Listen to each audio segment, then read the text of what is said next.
This past Sunday, I hosted an open house on a beautiful afternoon, and I want to share a few observations that are especially relevant for homeowners thinking about selling in 2026. Not about one specific address, but about what buyers are actually responding to right now in real time. Hey everyone, Alex Estevez here, Family First Realtor, hosting an open house in Sierra Madre, so come take a look. We had about 10 groups come through the open house. On paper, that sounds encouraging, but what matters more than traffic is intent. When you listen carefully to buyer conversations, you start to hear whether people are imagining themselves living there or quietly calculating reasons not to move forward. And that distinction matters more than ever in today's market.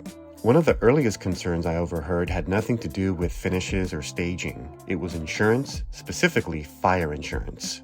A few neighbors came through, and even though this area was spared, they told me that the fires came dangerously close.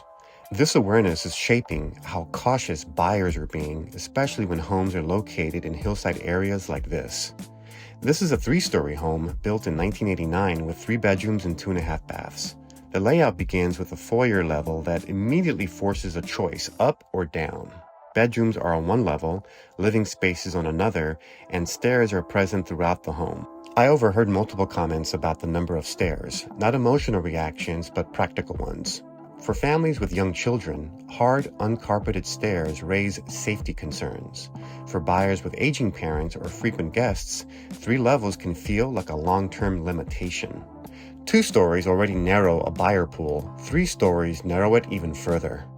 The home is 2,118 square feet, situated on a 5,796 square foot lot. While the interior is generously sized and well staged, the outdoor space is limited. It wraps around the home nicely and works well for entertaining, but there's little room for expansion, large play areas, or amenities like a pool. That pushed many buyers to quietly reassess fit.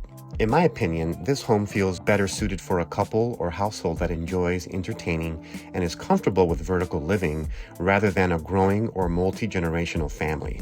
The current list price is $1,528,000, which places the home at approximately $721 per square foot. For perspective, recent comparable sales in this part of Sierra Madre, especially hillside homes of similar size and age, have generally been closing closer to mid $1.3 to low $1.4 million range, depending on layout, lot usability, and overall functionality. Homes that exceed that range can sell, but only when multiple factors align perfectly. When they don't, the market doesn't argue, it pauses. This home has been on the market since early fall 2025. In 2026, extended time on the market sends a signal whether sellers intend it to or not. Buyers begin to assume there's a price or fit issue, even when the home is well presented. And here's the part many sellers underestimate. Sellers often anchor to past peak values or what a home should be worth. But when a home doesn't sell within the first few months, the eventual outcome is often worse than if it had been priced realistically from the start. Price reductions don't reset the clock. They confirm buyer hesitation. In many cases, homes that linger ultimately close for less than what the market would have supported earlier.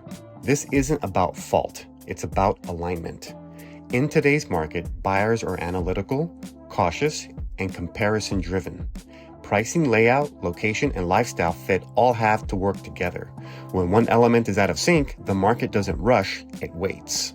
If you're considering selling this year, the most valuable thing you can do is view your home through a buyer's lens, not a homeowner's memory. That perspective is often the difference between momentum and months of frustration.